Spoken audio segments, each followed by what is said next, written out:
Can we start? Good evening, dear colleagues. Labvakar, tere ihtust, dobr večer. We have the second panel of our fifth meeting of Central East European pen-centers. And I'm pleased to introduce our tonight guest. First of all, it's Kateryna Botanova, my Ukrainian fellow, who currently lives in Switzerland, but who still writes mostly about Ukraine culture in the European context. It's Inga Gaile, Latvian poet.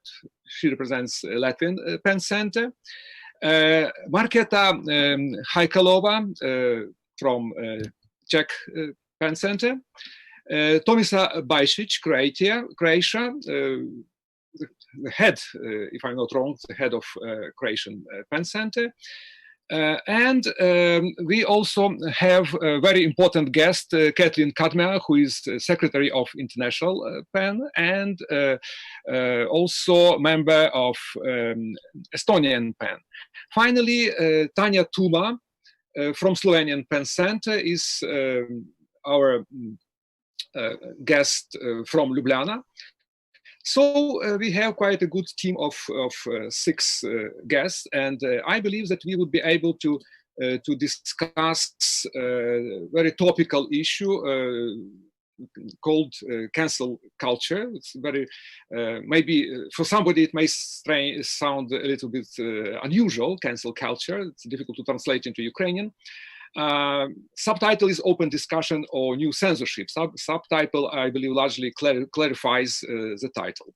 So we'll continue our talk in a few minutes, but now I'd like to introduce our another special guest. It's President of Ukraine Pen Center, Andriy Kurkov, who would greet our guests and greet our audience and make a short introduction. Andriy, you are welcome. It's so easy to talk when your microphone is out. It's unbelievable. Good evening, dear friends, dear colleagues. I'm very happy to see your faces here, and I'm also excited about people and our friends who are watching this discussion online.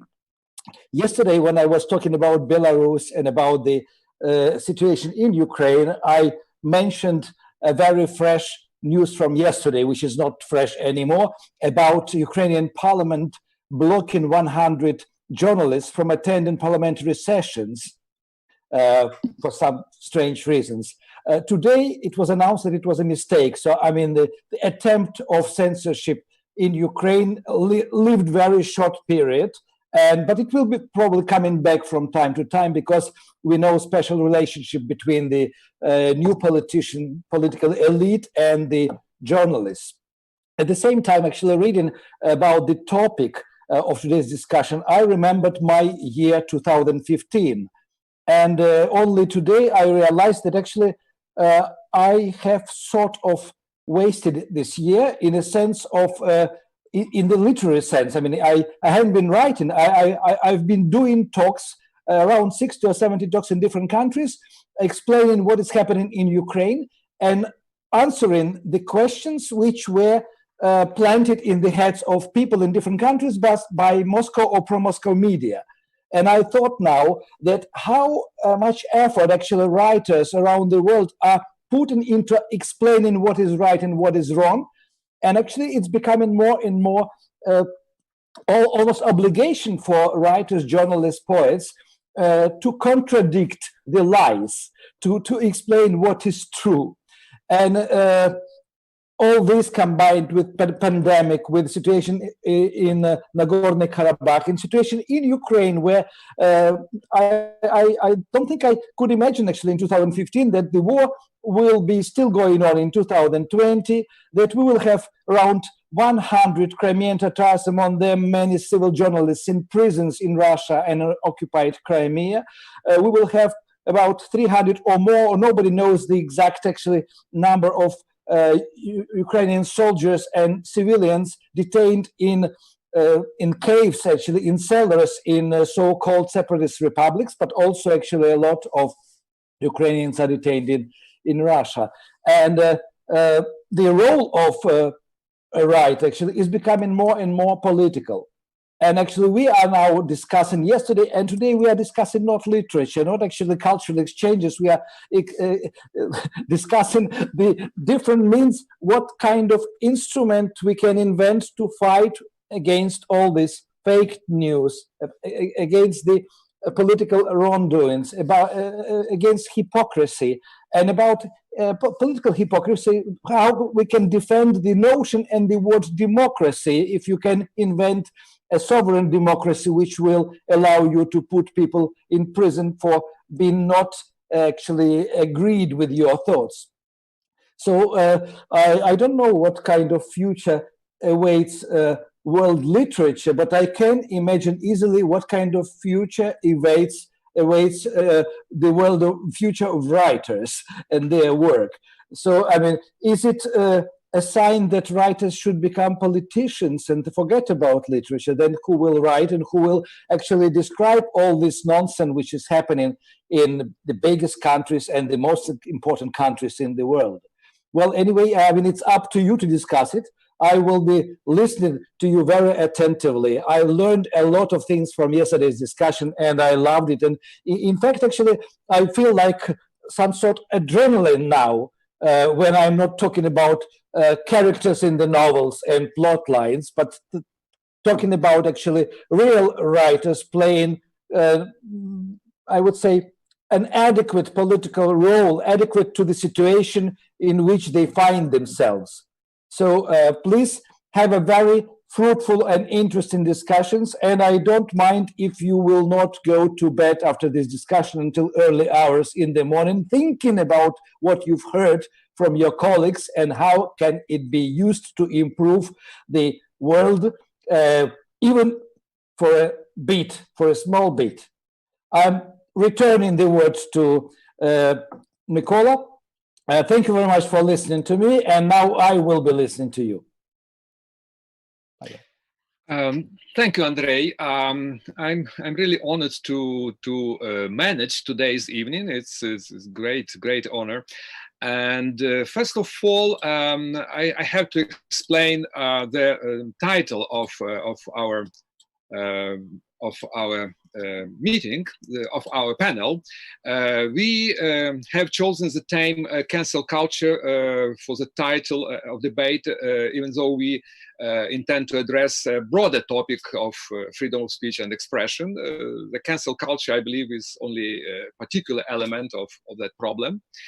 Our choice was partly determined by the ongoing polemics in the West, specifically by the acclaimed letter on justice and open debate in the Harper magazine, signed by the 100+ intellectuals. You may have read it. But also I'd like to refer here to the more specific letter on justice and open debate signed by another 100+ intellectuals, perhaps not so renowned, but contributing very important point to the debate. The polemics reflects, I believe, a peculiar ambiguity of the problem of freedom of speech, of its external limits and internal restrictions, of responsibility and arbitrariness, of power that dwells behind all the discourses, and of social hierarchies and institutions which determine what is permissible or condemnable, what can be said and what should be silenced. I feel that we, East European intellectuals, find ourselves somewhere in between the opposite parties on the ongoing debate. In very uncomfortable place, being vulnerable to the attacks from both sides. On the other hand, we bear the white man burden and are taken responsible for European colonialism, even though we have nothing to do with it. On the other hand, we still struggle with our own semi-colonial past and semi-peripheral, semi-oriental present. So our position is really ambiguous. On one hand, we can share the concerns of the signatories of the Harper's letter, since we are also exposed to the, quote, new set of moral attitudes and political commitments that tend to weaken our norms of open debate and toleration of differences in favor of ideological conformity.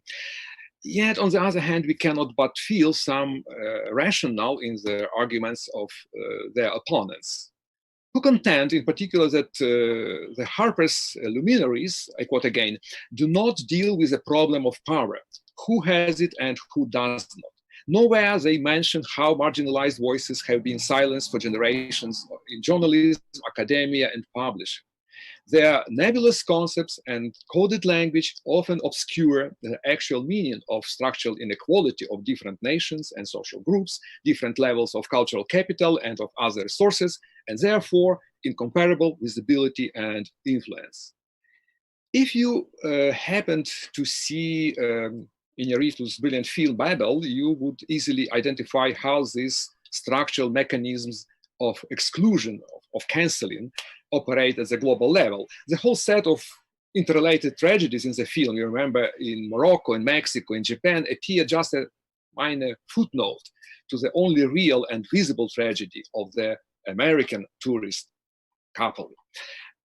We belong to the space in between, to the former communist second world and today's global semi-periphery. Hence, we be above the first world scenes vis-a-vis the third world and the third world resentments vis-a-vis the first world. Our situation is really ambiguous. On one hand, we enjoy officially unlimited freedom of speech enshrined in our constitutions, but on the other hand, we encounter many hidden mechanisms that obstruct and undermine that freedom at various levels. We cannot be censored, indeed, but we are often censured for the alleged lack of patriotism, for moral laxity, for excessive liberalism. Our works are not banned and we are not imprisoned, but quite often we are blacklisted in the mainstream media, we are barred from the government-sponsored programs and grants, we are attacked, both in words and occasionally in deeds, by all kinds of vigilantes, often tolerated by the authorities. We share much in common in our region, but also have some national peculiarities. And I'd like you to share your views and experience. We certainly need some common notion of the concept that we are talking about. So I apply here the very simple dictionary definition of the cancel culture as a, quote, popular practice of withdrawing or canceling support for public figures and organizations after they have done or said something considered objectionable or offensive. Cancel culture is generally discussed as being performed on social media in the form of group shaming. It involves calling out the bad behavior, boycotting their work, and trying to take away their public platform and power. The end of quotation, of definition. As you see, the Western notion of cancel culture stands primarily for boycotting and reprimand of public figures. Its major goal is to hold them accountable for whatever they do or say. In our countries, I feel the cancel culture is much less effective in this regard, because our public figures, especially in politics, usually do not care much about our cancellation. The cancel culture in our region often becomes a tool of political fighting, of slandering, or character assassination. So can we withstand it? In this first round of our discussion, I'd like each of you to present your own view or perhaps experience of the cancel culture. And then in the second round, I shall try to address each of you with more specific questions. And at the end, maybe we shall have some time to talk to each other and to answer the questions from the audience. So let me ask to start our discussion probably from two speakers who I believe can take a lead, because they epitomize this, globalized modern culture. I mean, Kateryna Botanova, who is a Ukrainian cultural analyst, but who lives and works currently in Switzerland. And Kätlin, who is Estonian. As far as I know, Kätlin lives in Estonia, but as a secretary of PEN International, is supposed to visit London, to visit other places, is also very, very globalized figure. So maybe they would start with sharing their experience. I would ask Kateryna, first of all, if you don't mind. Please, Kateryna.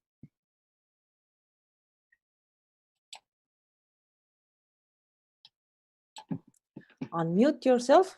Thank you, Mykola. As you can imagine, then, yes, in the past months, there have been serious discussions on the board of PEN International regarding the happenings basically in the internet, because most of the cancel culture takes place in online. And we have had long, heated discussions regarding questions coming from many of the centers and individuals all around the world. The cancel culture is sort of part of the online harassment culture, which has became much more serious and severe now during the lockdown months. I have been discussing this with my daughter and many of my young relatives, because it seems to me that in a way we are sort of a less active part of that discussion, as let's say it's sort of, if we look at the J.K. Rowling case, then for us, cancelling J.K. Rowling sort of reached this year. But when I talk to my daughter and her friends, it turns out that they have been cancelling J.K. Rowling for years now, for many, many years. But we don't know about that because they don't talk this to us. And that has partly started with the growing knowledge of young people about, diversity, including all kinds of people in your activities. And they have found that, yes, that J.K. Rowling can say that Dumbledore is actually gay, but we can't see this in the books. And all the people who are not white, heterosexual, they are just like stereotypes of their kind, that there is one black person, there is one Asian person, there is one Irish person.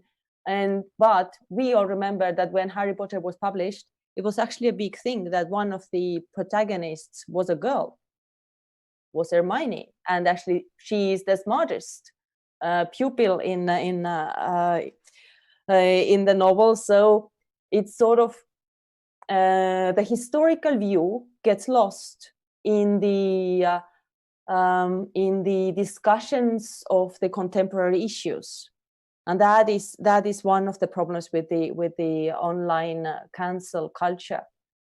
And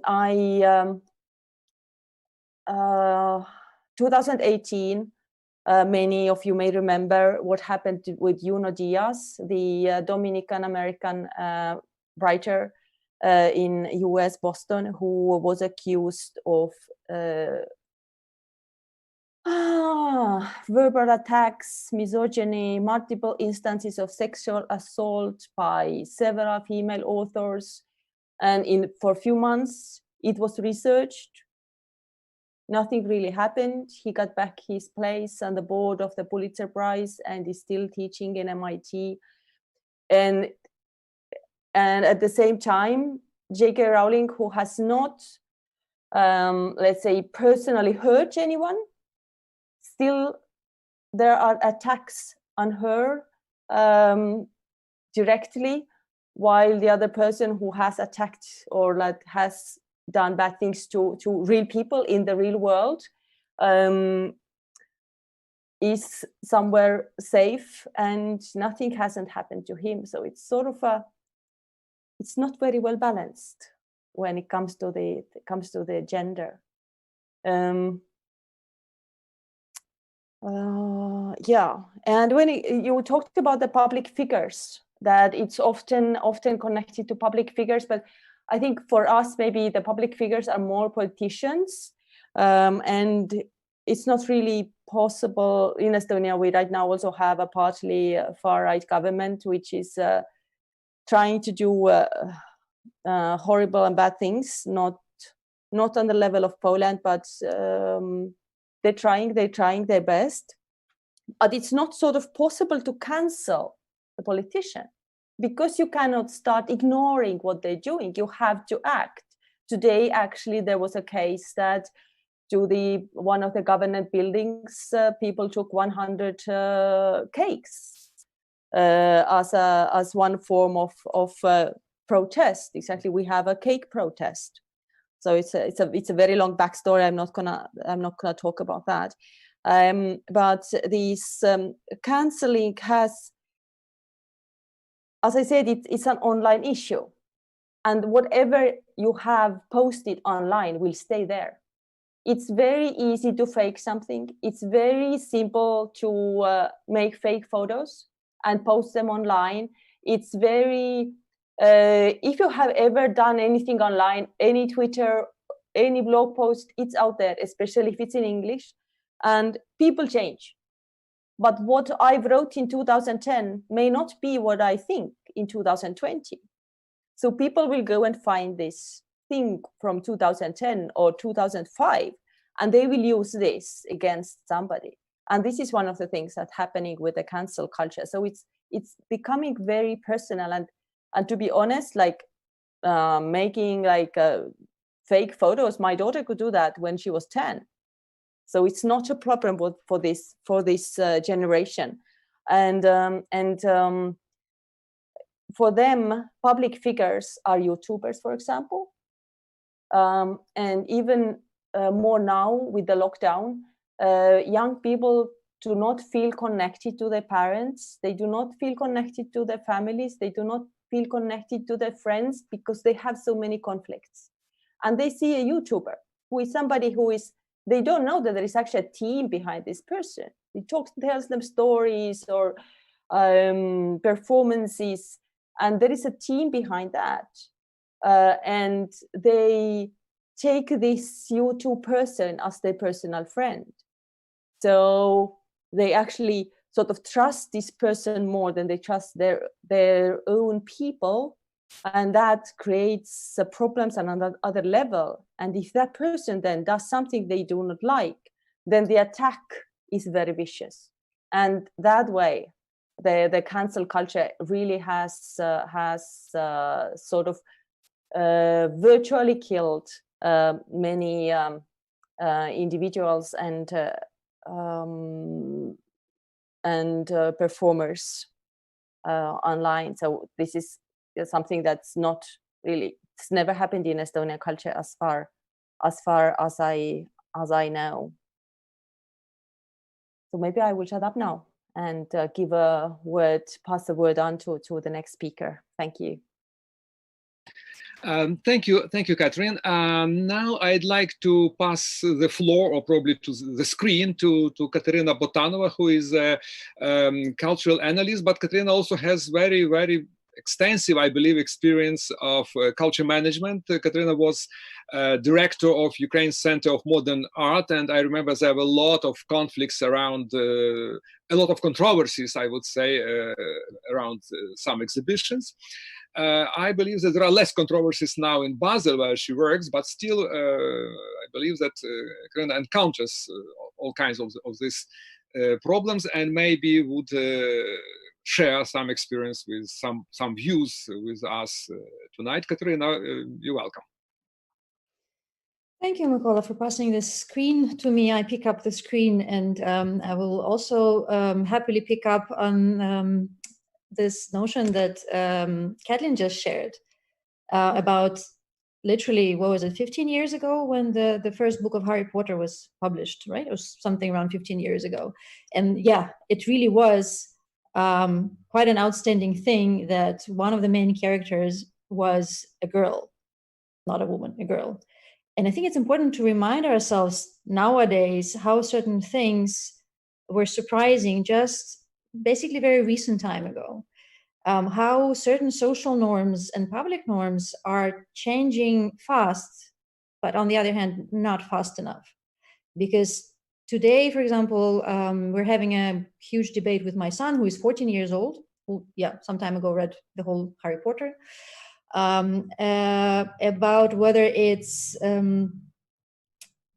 acceptable and whether it's just and whether it's sort of balanced to introduce female characters and people of color into computer games that simulate historical events. So that's the level of discussion we're having nowadays. On the other hand, after the recent election, Swiss parliament for the first time has equal number of women, which is like, okay, we're in 2020, in a democratic country for the first time, there's a huge success that there are enough women in the parliament. Why I'm talking about this now, because I think it's very easy to be swapped into the sort of a dark side or the backside of the notion of cancel culture. But for me, it's still very important to go back to the core, what the phenomenon of cancel culture is about, because this is a horizontal and emancipatory movement, right? This is a movement, or actually movements, that are being led by, being driven by inclusivity and the search for equality, for seeing something which was previously unseen, for giving a stage, for giving a voice to different groups of different peoples that didn't have this voice before. They are there to push the public norms where institutions are not picking up yet. So it's people who are pushing and fighting for certain change. So basically, we're talking about re-evaluation and redistribution of power. And by this, paying attention on to who has this power and who holds this power, what kind of groups based on race, based on gender, based on level of income or financial powers, ethnic groups, who holds the power, and how is it possible to spread, to sort of have this power more equally. But sort of this is the story behind cancel culture mostly in the West. What do we see when we come to Central Eastern Europe? Where are those horizontal emancipatory movements nowadays? Well, if we talk about today, Poland, women's rights, huge protests again and again over several years, and happening now, like literally basically right now. Belarus, right? Free and fair elections. We're fighting for free and fair elections today, having people in prison, having people, disappearing, having people tortured.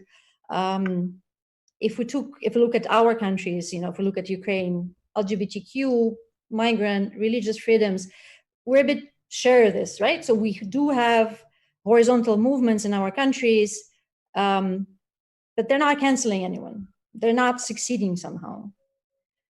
What are succeeding? Who are succeeding? In Ukraine, Mykola mentioned the exhibitions and the visual arts and certain experience which I used to have. Well, we were lucky enough that when I was working for Center for Contemporary Art in 2010s,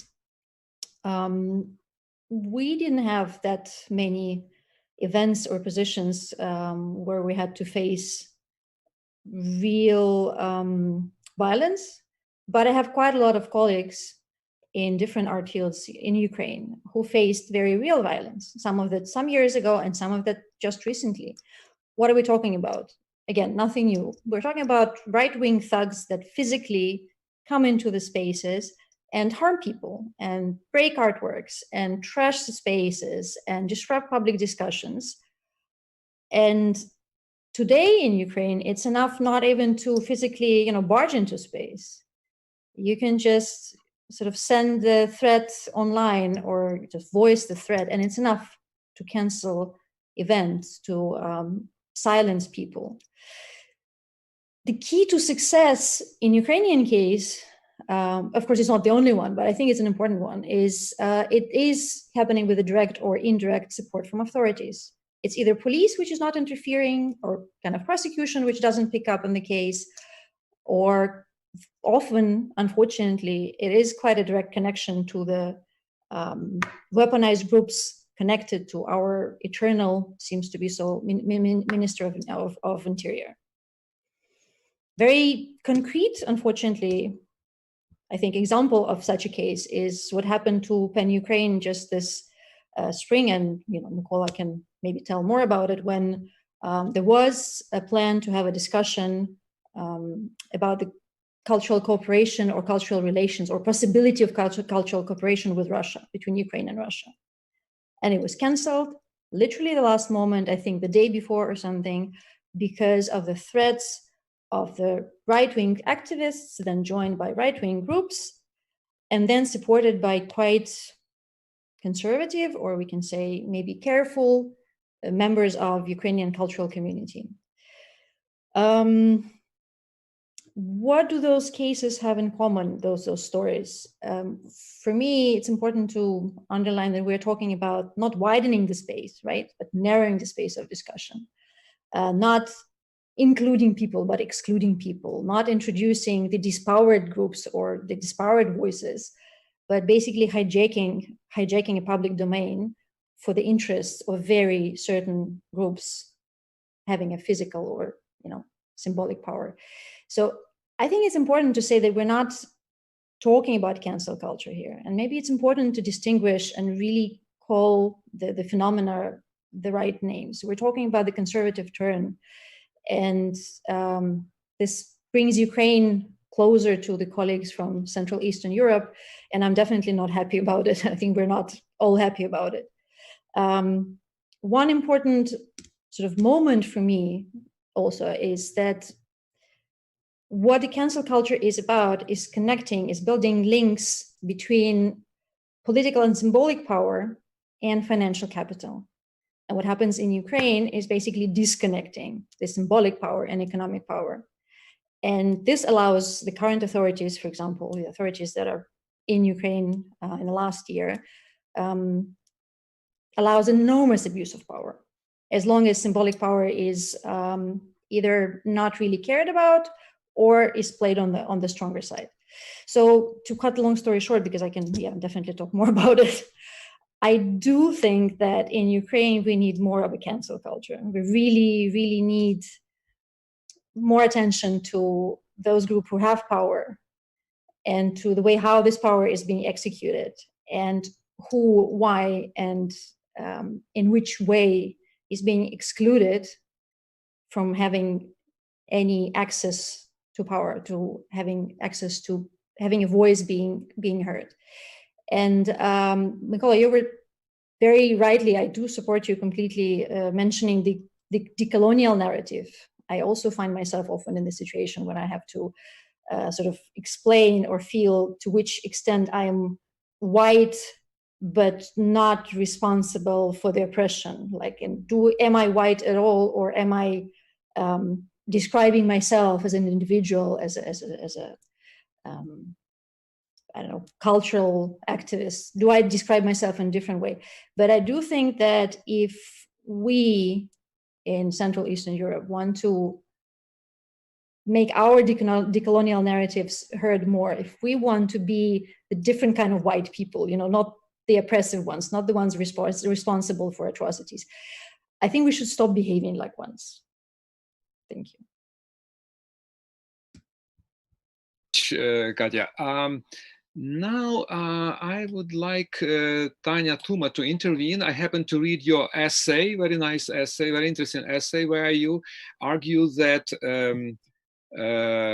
hate speech is a kind of censorship, proliferation of hate speech. It's very, very noticeable phenomenon, very sad phenomenon, actually. So can you develop this thesis, but also maybe to address some other issues which had been already mentioned? So welcome, Tanja. Thank you, Mykola. Well, the case of Slovenia is like everywhere else, and also particular in a way. Particular because with the COVID pandemic, we also had a change of government, which after many years of sort of central, liberal, whatever it is called, we now have a right-wing government, a strong right-wing government. And I understood the notion and your initiation to cancel culture a bit more literally than my predecessors were talking about, because actually in Slovenia, we are only 2 million, which means that most of our cultural activities and production is being subsidized by the state in one way or the other.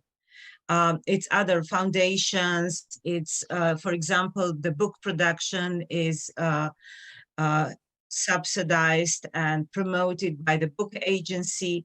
So only 2 million people, a lot of culture, a lot of artists and writers, and many of them depending on state funds.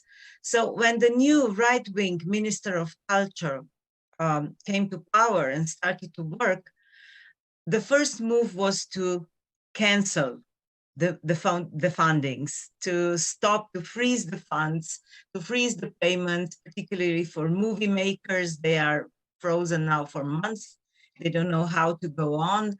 The book somehow passed on quite okay, but this economic censorship was aimed mainly at the independent producers who were critical of the government measures, not of the health measures, I must emphasize, but mostly of the measures that were that fit with the attacks on the media, attacks on our intellectuals. For example, even Slavoj Žižek was among those who were attacked publicly by the tweet from the government side, which is unimaginable. The government is actually attacking its own people. So, so this economic censorship is a very strong way of how some production, some cultural production is cancelled. The second is also because of this happening, many people are have difficulties to live because all the cultural events are cancelled. For example, actors, theater producers, nobody is actually can perform and cannot earn money, simply as that. And as a, let's say, as a consequence of this development, many people are becoming very careful about what they write, or what they say, what they post on the Facebook, etc. So this self-censorship that we all know, all of us very well know from the communist times, how people were trying to get different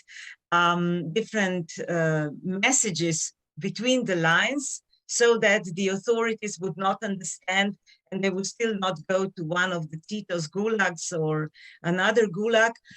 This is coming back, unfortunately, which makes our, let's say, artistic landscape a bit, well, not only sometimes boring, but most of the time under fear, under threat, oppressed.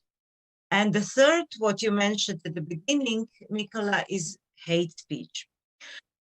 Since some years ago, a few right-wing online and TV media were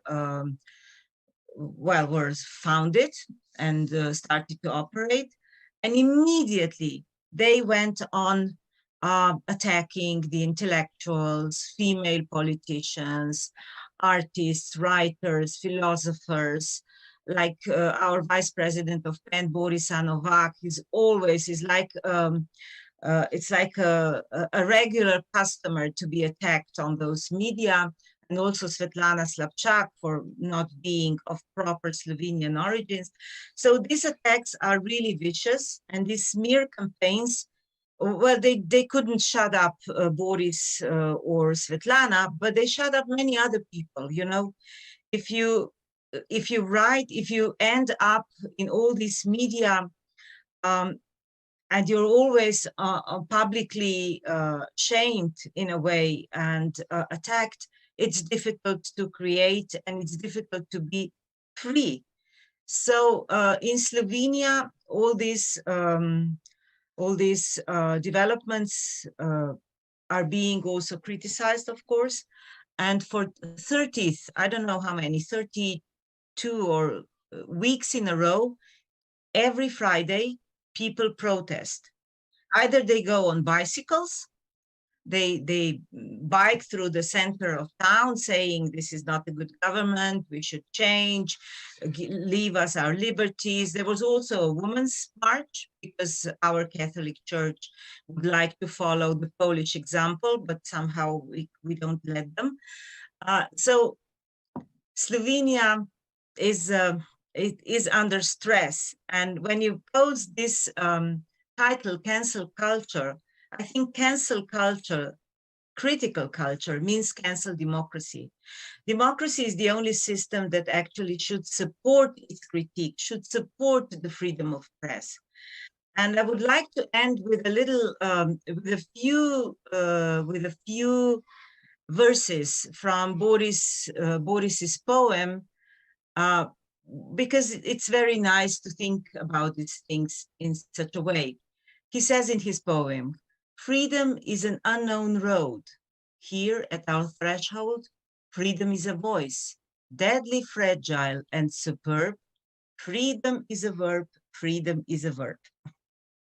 So thank you. I will pass on now, and I have for your special question, if we have time. Thank you very much, Tanja. Thank you. You actually persuaded me that every cloud has a silver lining, because I believe that it's maybe very bad that Ukraine government doesn't support culture. And now it's maybe not so bad because it can be independent from government subsidies. Maybe the only branch which cannot survive without government subsidies is cinema. We have this problem, but all other branches are very well without, so they can be independent. So, you know, it's not so bad. But is this problem the same in other small nations like, well, I know a little better situation in Estonia, but what about Latvia? Maybe Inga Gaile would tell us about this, the story about Latvian situation, Latvian case. Welcome, Inga. Welcome. Yes, I will speak a bit about my how I understand cancel culture and a bit about Latvian situation. As I see it, cancel culture has been present through ages based on gender, sexual orientation, and color of skin. It has banned women and other discriminated groups from speaking quite successfully. And nowadays, problem of cancel culture I see as a side effect of our system, which praises winning and success, the side effect of our dualistic system, where for ages we have been taught that only the best survives and that winner takes it all. So now the groups of societies which have not had voice for longer period of time have started to speak, and they are afraid to lose this right. And I see this right as quite justified. So in some cases, people overreact, as I think, and cause of lack of education and cause of nervousness while they are guarding their newly acquired rights. Maybe call-out culture would be better than cancel culture in some cases, where people could, without right to be punished or humiliated, could tell other person what seems offensive or inappropriate to them. So in Latvia, both cancel culture and call-out culture is still quite problematic, because we are still in a situation where, for example, women are misrepresented in conferences, panels. Although we are a women's country, there are more women in Latvia than men, for example. So, but still, in some panels there are more men than women, and there are only men panels as well. And there have been some cases of some kind of cancel culture in regards of women's rights, or of course there is cancel culture of homosexual rights, which our state does not acknowledge their rights for families. So, but the most emblematic case was with the book called Mūsējās, which was a Latvian version of, book Good Night Stories for Rebel Girls. Authors of the book has included Tatjana Ždanoka, one of the heroines. And Tatyana Ždaneko was member of Communist Party and expresses attitudes that are against independence of Latvia. But at the same time, she has been member of parliament in independent Latvia, and part of our population has voted for her. But she was only one from 15 women in this book. But all that was told in this book about struggles, adventures, achievements of women got lost in public campaign, smearing campaign against the book and its author, because there was this one person. And actually I actually think that was protective reaction of people which don't want to listen and hear some things about mistakes that have been made through centuries against women. And actually this technique, how it's done, it's quite recognizable. People stress one thing in woman who is talking, she has strange hairdo, or she is too pretty or too fat, distracting attention from what woman or women in this kind, from woman or women's narrative discourse. But I want to say some things about, we are two country where our great population of our is Russian-speaking population, and we are a country of two communities. And I asked Russian poet and publisher Dmitry Kuzmin, who currently lives in Latvia, about cancel culture and how he sees it, and he sees that most cases of political and ideological orientation is aligned with aesthetical orientation, and those writers in the post-Soviet countries who are actively pro-Moscow, usually with a very small amount of exceptions, write within archaic and dull Soviet or Soviet tradition, and I don't need to cancel them for political reasons because their writing is just bad. It seems to me that this is also true for Russian authors in Latvia. Those who are Moscow orientated and gather in Moscow slums, Moscow house, are just not valuable enough, and they are not the subject for politically motivated restrictions, although they might see it differently. That's what says Dmitry Kuzmin. So that's about situation in Latvia, more or less. Thank you very much, Inga. I'm very glad that you touched this issue of political cancelling, so to say, because of political views. Because of course we may condemn J.K. Rowling for some politically incorrect statements, which actually did not insult anybody personally in person, but just maybe insulted the group. But we have, in our post-communist states, we have a lot of writers who collaborated with the communist regime, who denounced their colleagues, who cooperated with secret police. And not all of them are cancelled, and some of them are still, you know. Yes, there are a lot of them in Latvia, which are quite well known and working and not cancelled. But I don't think that they should be cancelled, actually, because yes, I think the cancel culture is bad thing. We should talk more and more, try to understand motivations of our nation. Is quite afraid to lose its independence as well, and so we are very nervous about people who has worked with KGB or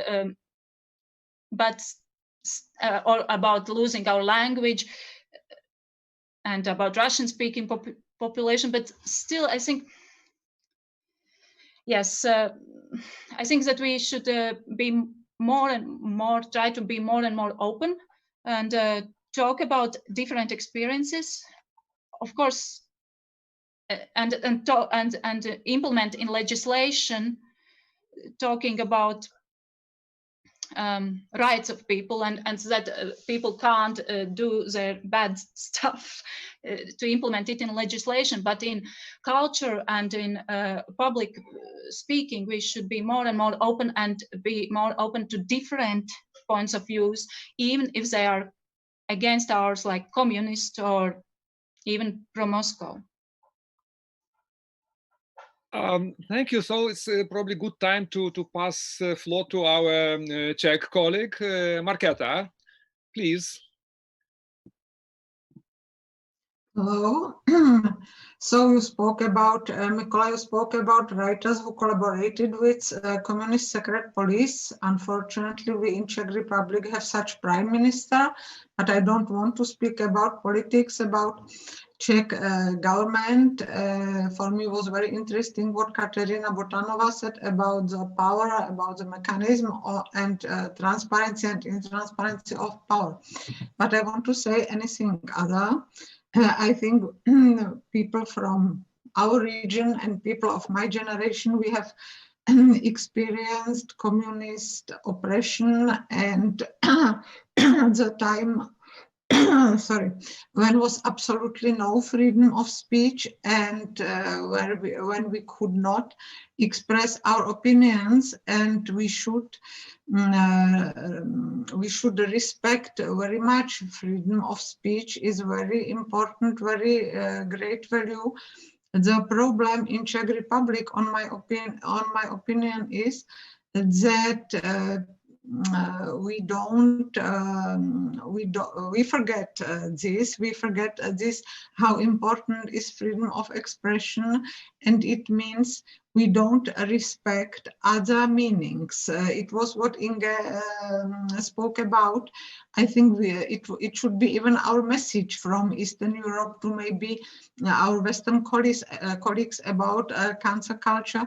We should respect even the opinions we don't like, we don't agree with them, which are maybe communist, which is very difficult for me to accept this, but all which are maybe conservative, which express some other meanings. I had my experience. Now I am organizer of book fair, which couldn't be this year because of pandemic, but there was two women wrote a book which is very critical to European Union. It's not fiction, it's some journalistic book, very critical to European Union, very conservative, very critical to cancel culture, maybe to LGBT topics, and it's probably very stupid. I agree with this. And these women should wanted to present it on my book fair and presented it already on social media. And I was shocked how much it was attacked by other people, publishers, writers, that these ladies have no right to present their opinion. But I don't agree with this at all. I think everybody has a right to present the opinion if it's present not aggressively, if it's presented how to say, friendly, or if a person respect other person's opinion. It's not only a theoretical question for me. Really, in Czech Republic, it's now the society is divided. I would say in two groups: people who like president, people who hate president, people who like prime minister. There are less and less, and I'm happy from this. And people who don't like, people who have the right opinions, who have not the right opinions. But we live in one world, and we have to live together, on my opinion, and we have to be very, very tolerant, which is very difficult. So it's all I wanted to say at this moment, and I give the floor to another one. Thank you, Marketa. Дякую. And last but not least, Tomica, Bajsić, we don't forget you.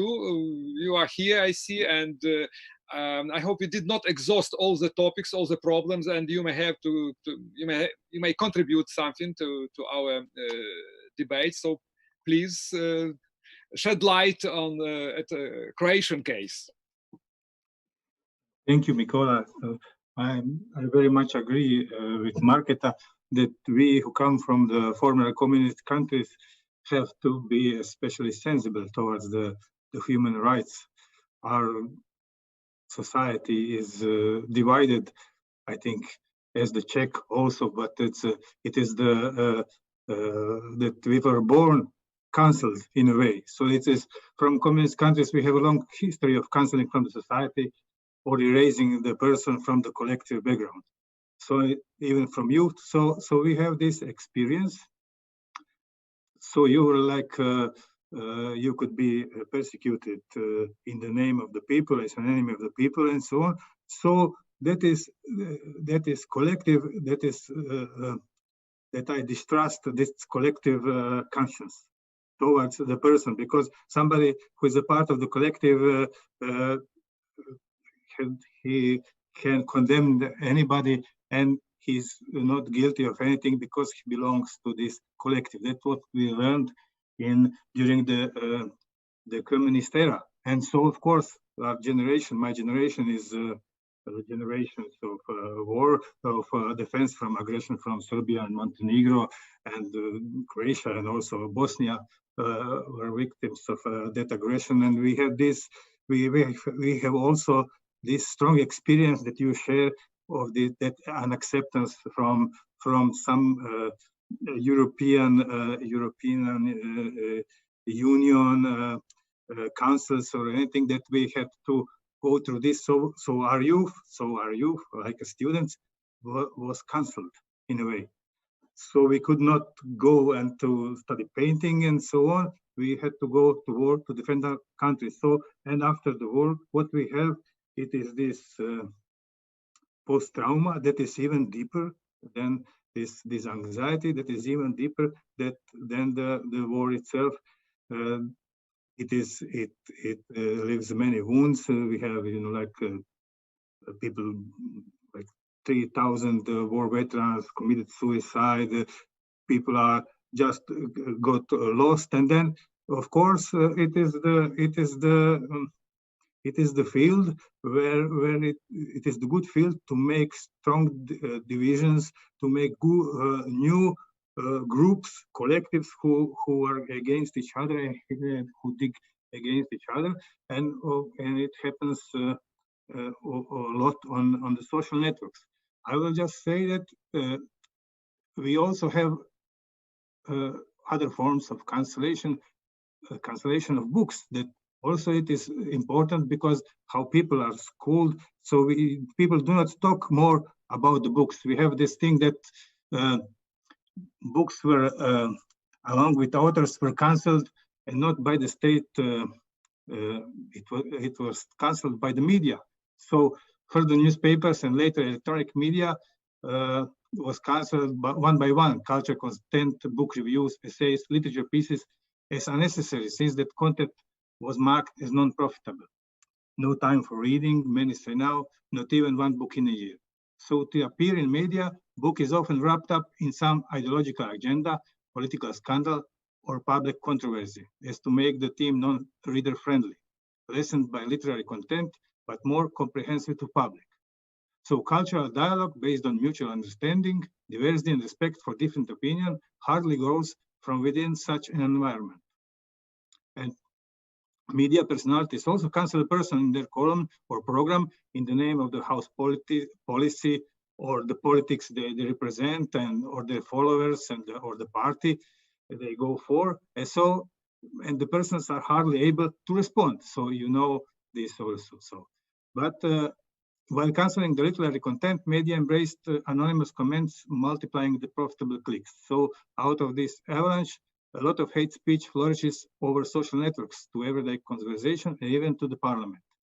A simplified TikTok discourse based on labeling different situations with always the same, mostly ideological, condemning keywords became useful advantage in political arena. So what we have now these days, we have new law canceling the online comments below articles in the media. So is it a censorship or a step towards society of tolerance? That is debated now in our country. So we have a period debate on radicalization of society through social networks. So new law on media comes out soon after the recent shooting at the police guarding the government building by a 22-year-old who committed suicide soon after wounding the policeman, and whose last social media message was pointed at state institutions. So government, through the Ministry of Culture and Media, is pursuing the new law of penalizing the media editors and publishers for the content of comments that appear under the news articles. to suppress the social nets that can lead to extremism. So it might be that media will turn off or cancel altogether the comments possibilities because of harsh punishments that are intended for editors and publishers, since hatred would qualify in this new law as heavy criminal acts. So point is that why should the freedom of expression apply for anonymous that spread poisonous comments? So, but of course we have to ask who would be the appointed ghostbusters licensed to decide exactly for which comments editors or publishers are responsible. How should we know that it will be just and equal? So is it, of course there are racism, xenophobia and hatred towards the other and different and against ethnic minorities found below some articles in the online press, but many who claim the free society argue that this law is totalitarian approach that brings censorship. So could it be that this new law would be in service of political elite while we are all overwhelmed in corruption? So will canceling the supposed slander commentaries cancel the freedom of speech? Some say that the government with the law on media wants to shut up mouth of the public and bring censorship to media. So this is the ongoing debate these days here in Croatia. And not so long ago, just one sentence more, PEN was protesting against heavy fines for journalists. So it is method of cancellations. A journalist gets a very big fine for something that he wrote in his article, and it is also the form of the state censorship through the court. So these sums were very heavy. So because we acted against it.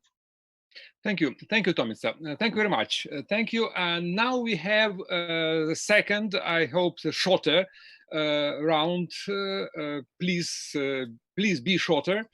And I'll try to be more provocative, maybe uglier in the second round. So now I would address my second question to Tanja, Tuma, and the question would be related to more specific cases of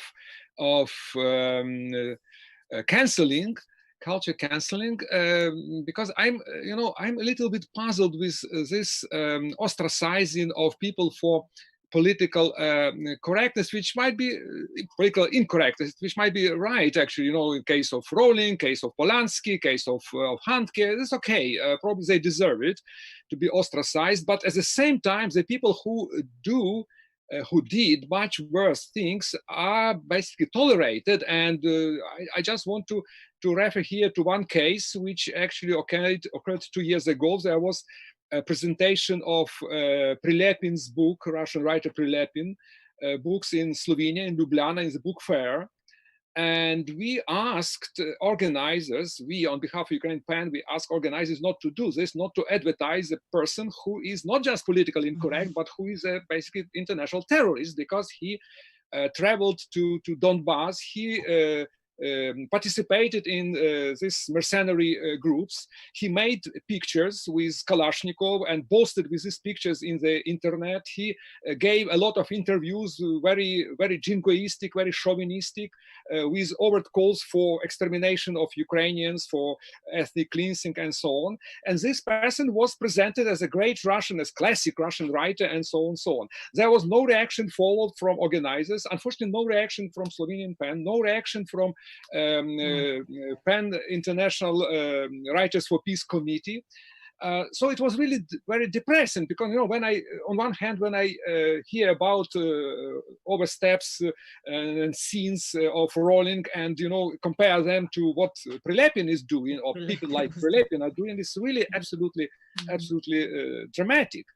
So why is this disbalance? Why we pay so much attention to much lesser scenes and ignore or tolerate much bigger actually crimes? So maybe we start from Slovenian. Yes, let's. Well, first, now this is the every present question. Should we separate the person, artist, from his work? How should we look at the work, and how should we look at the artist? when he's hurting our humanist heart, let's say, our basic humanist feelings. Well, let me clarify that at that time, around the fair, maybe not before the fair, Mykola, but during the fair, Slovenian PEN, supported by the Writers for Peace Committee, did issue a public statement, a public letter that was publicized in every Slovenian media. I can send you the links later. And they said in that letter, I will just quote simply what we wrote: individuals, so that was Prilepin, individuals who are guilty of war crimes are not welcome in Ljubljana. Although the invitation and the formal stay of Mr. Prilepin are legally possible, the arguments brought forward by the Ukrainian PEN to the fair organizers speak for themselves. So we were protesting, but a huge debate around this question. Is this a form of censorship? Why shouldn't he be there?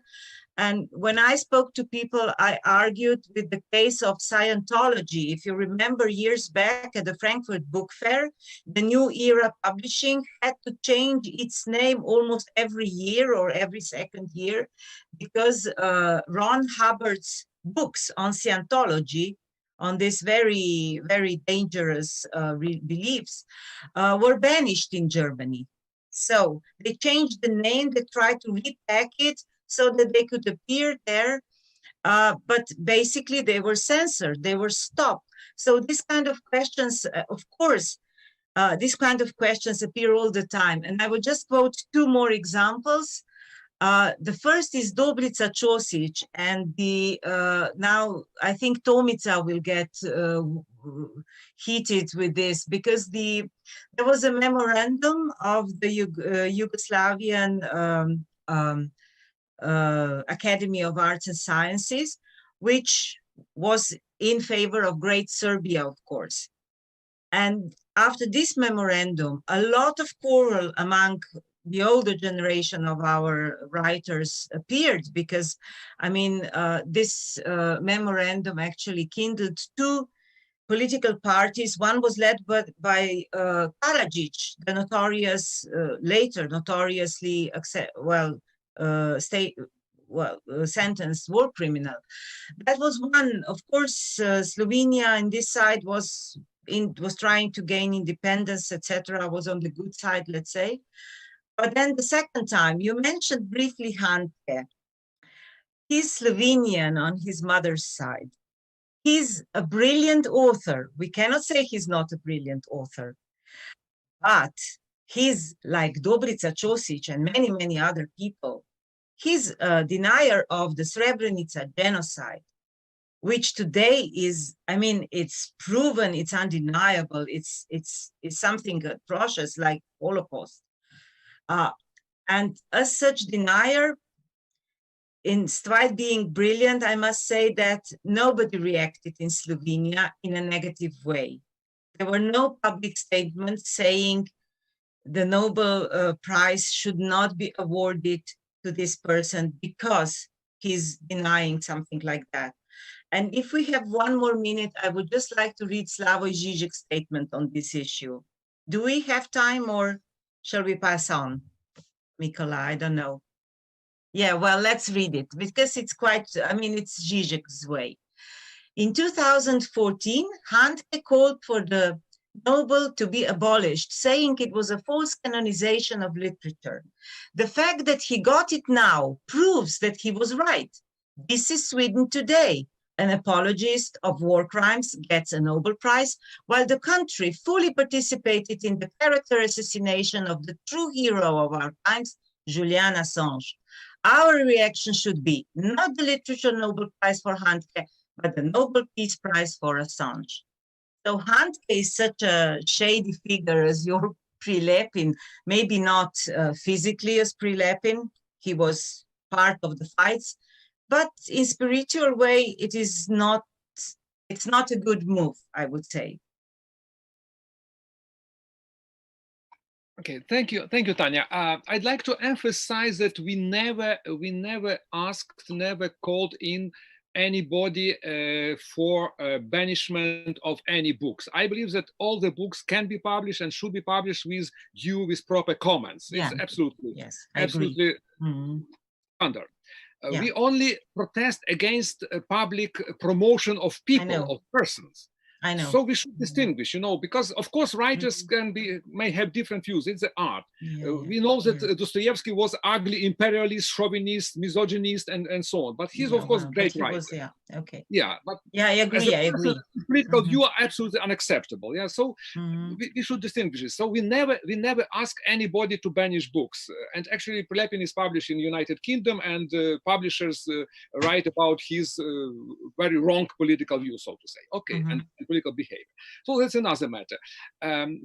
But promotion, public promotion, as people interviewing this, making them advertisement, publishing interviews, inviting to TV, inviting to book fairs, it's something different. It's not the same.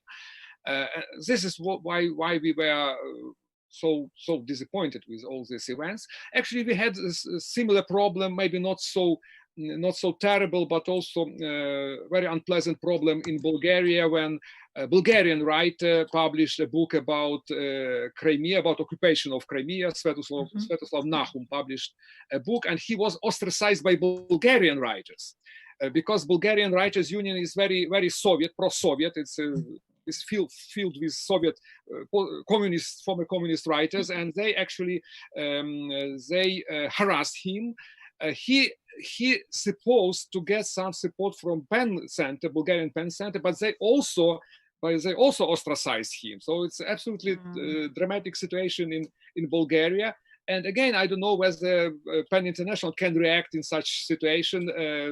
I'd like to ask Kätlin whether PEN International has any power, any symbolical power to interfere in case of, like in Bulgaria or in Russian PEN. Russian PEN also absolutely takes absolutely ugly position, which contradicts PEN Center Charter in many terms. It's absolutely pro-Kremlin organization. It's not NGO. It's gone. But again, I don't see any reaction from international PEN in this regard. Kätlin, may you comment on this?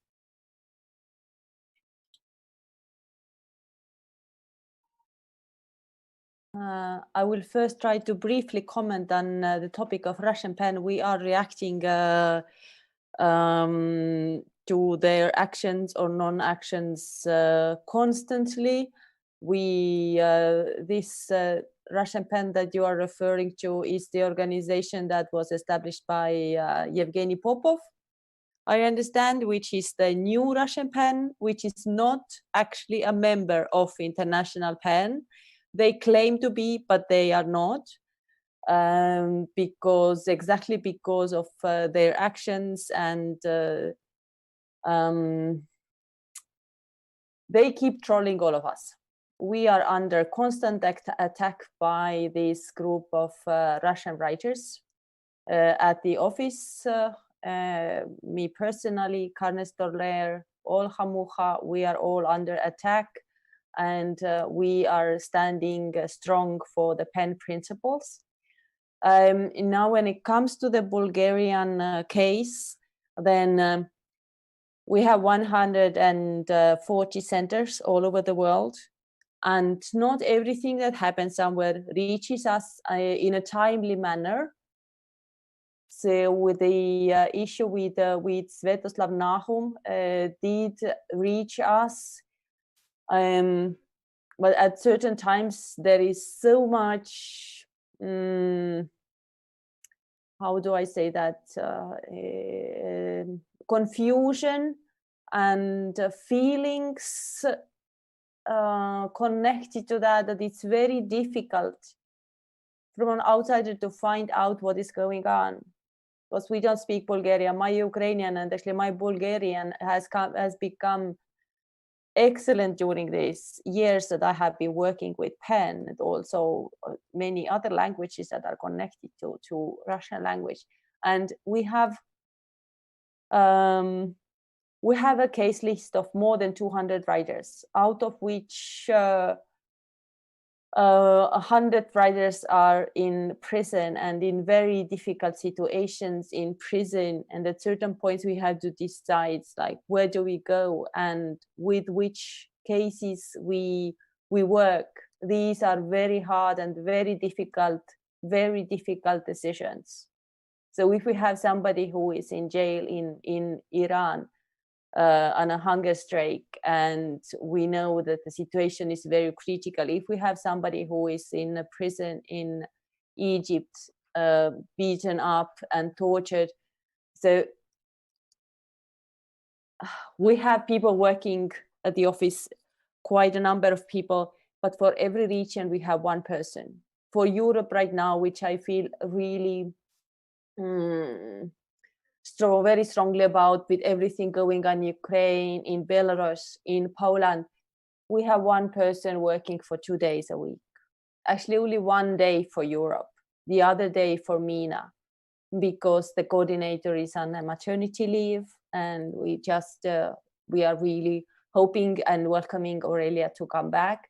But these are the difficult choices that we have to make, and also it takes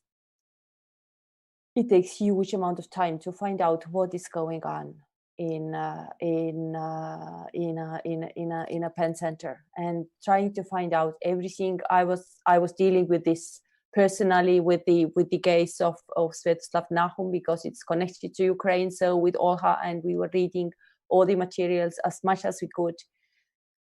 Well, let's say formally, if a board of a pen center decides that they will not take this case up, then this is a democratic decision. If this decision has been made by the board of the center. So that is what democracy is. Luckily, Svetoslav's life was never in danger. But I agree, we should be able to react to these cases. And my hope is that we could create this sort of, like we are now here, the centers from one region, that we can create sort of like regional, better working regional networks that can support each other. So, and where information flows without it going to the head office and then coming back, but that we could share the information between each other, so that we have a means to do that. So after the Congress, we'll start working with that. So I hope that we can support each other, so that when something like this occurs in countries, so that we can talk to our colleagues in other countries, so that we know that we have all the contacts. So that is my hope. Also, European coordinator deals with Turkey. How many writers and journalists are in prison in Turkey? Yeah. Yes, thank you very much, Kätlin. Really, please understand me properly. I don't blame Panelists. I understand for inactivity. I'm just a little bit concerned with some, maybe miscommunication. So we really appreciate what Panelists did for some Ukrainian writers, in particular for Oleg Sentsov, who was in Russian prison for years, and he was all the time under care of PEN International. So it's really, thank you very much for this. Just, we have a lot of things to be done, and never will be done. All of them. There's too much things to do. But anyway, we have less and less time, and but still there is at least one question that I'd like to discuss here, because Kateryna Botanova mentioned, very rightly mentioned, some specific sort of silencing or censorship, which comes from vigilant groups, from far-right groups who apply violence or threat of violence against something they consider inappropriate, either not sufficiently patriotic, or very often they attack LGBT groups and so on. In many cases, they justify this by some, patriotic arguments, and really, what I'd like here to stress that we have really very ambiguous situation, because we are really in the state of war, which is de facto war, but the war which is not officially declared, and this creates a lot of ambiguity. Because if it is a war, of course, some very tough measures should be introduced. It's any country in war introduces some restrictions on political activity, and including even freedom of speech. At least enemy's propaganda should be restricted.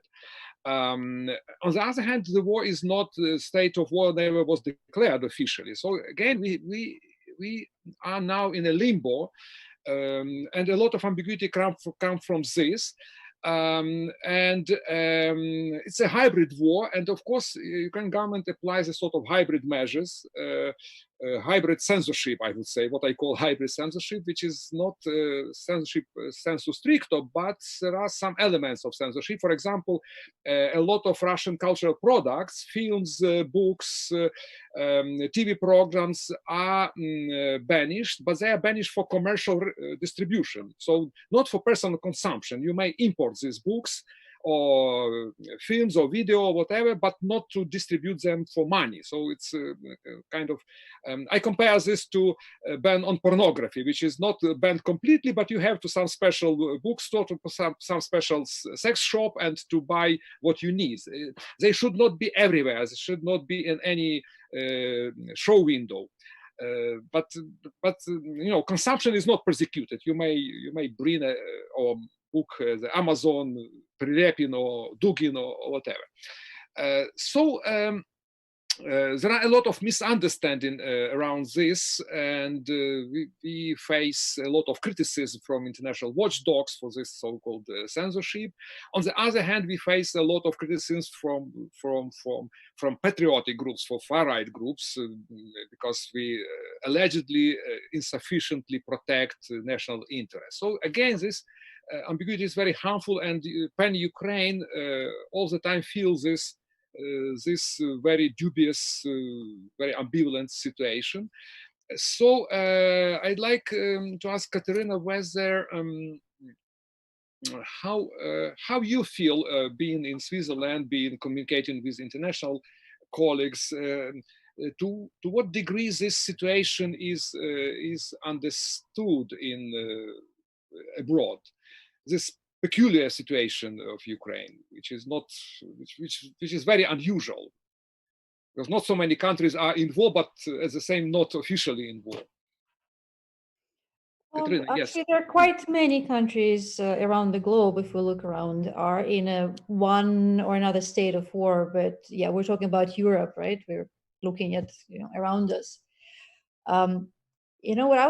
What I was thinking through our talk today is that, we're all, it's a pen platform, right? So we're all writers, we're all dealing with words.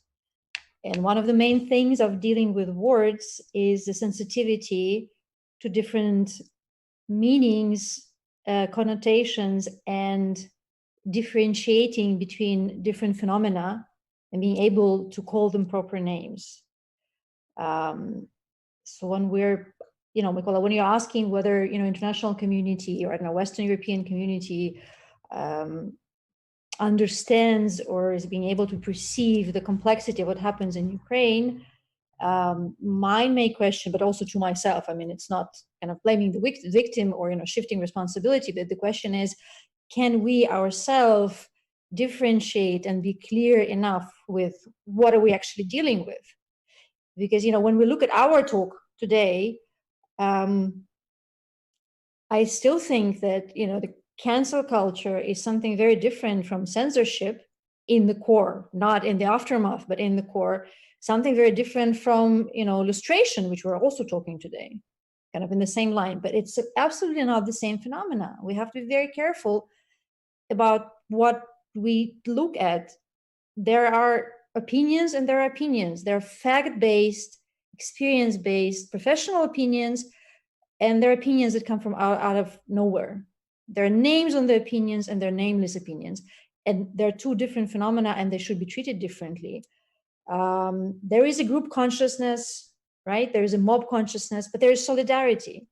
And solidarity is a notion which is unfortunately in our region, due to our past, is being very much devalued. And maybe we have to start seriously reconsidering what solidarity is. But solidarity is about community, right? So it's a group, but it's a different way of dealing with a group. There is a difference between censorship on the opinion or censorship on artistic expression and economic sanctions. There is a difference between Russian-speaking people and Russia inclining or Russia supporting people. Within Russian-speaking people in Ukraine, as elsewhere, there's so many shades of gray in different colors and positions, and within Russian cultural community in Russia, but especially those who are since 2013-14 emigrated to, let's say, outside Russia into different countries. There are also very different opinions. The danger of a state of war, which of course I'm saying now a very banal thing, but I think we should talk about more often, creates this black and white division, which cancels the differentiations, which cancels a right of having different opinions without denying national integrity, or denying, the border integrity. So we should agree on certain basic values, and there is a constitution which stands for certain basic notions which cannot be denied. But the diversity between everything inside that, in Ukrainian case in particular, should be more visible and should be more articulated, from inside Ukraine. And then international watchdogs would be, they would have to be more careful, because we ourselves can say, okay, this is the discussion about the possibility of communication, and this is an attack, and this attack should be condemned. Moreover, it has to go to police and has to go to court, and this cannot be tolerated. And one thing is to, present a book, and another thing is to demand a book from not being presented or someone from not being speaking. So it's not an easy thing. And I think in a different degree, this is a challenge which all of us are facing, not just in Ukraine, but in Central Eastern Europe. How to differentiate and not slander, how to be able to let the voices speak, but not being manipulated, and how to differentiate facts from propaganda and from the post-truth. Well, that the whole world is dealing with now. We're not alone there. Maybe we have more friends around the world, and in Europe in particular, than we have enemies, hopefully. Yes, what strikes me with in attitudes and approaches of international watchdogs is that they very often apply the same mental metrics upon very different situations, which are absolutely incomparable, but they have some set of standard formulas and methods, and they apply them everywhere. And sometimes it resembles me, Sacha Cohen's Bruno film, when this hero comes to Middle East to make peace between Arabs and the Palestinians and Jews, and he understands nothing in this situation, and he pronounces some very stupid things. Sometimes I hear these stupid things from very reputable international organizations, that's because people absolutely don't understand the situation on the ground. That's another problem. But anyway, I feel that, to some degree, this ambiguity probably also is part of Estonian situation, of Latvian situation, where also they have to take care of Russian propaganda. They have this, population which is very vulnerable vis-a-vis this propaganda. And again, it's very difficult to find this, very tiny, very narrow balance, very vague balance, how to distinguish, protection and censorship, because many countries now try to limit, to restrict toxic propaganda. It's a very nice idea to fight words with words, but propaganda operates immediately. It's very fast, and counter arguments operate very slowly. We need a lot of time to explain everything, to deliver our messages, to dismiss propagandistic lies. Propaganda mobilizes people immediately. People, listen to something and they go on streets to protect Lisa, who was allegedly raped in Berlin, and they make organized pogroms and whatever, just because of some, fake news. So it's really very, very delicate and very complicated question. Of course, it goes beyond our topic today. We have a very special topic, but again, our region is, I believe, much broader and has many more problems than only this problem of cancel culture.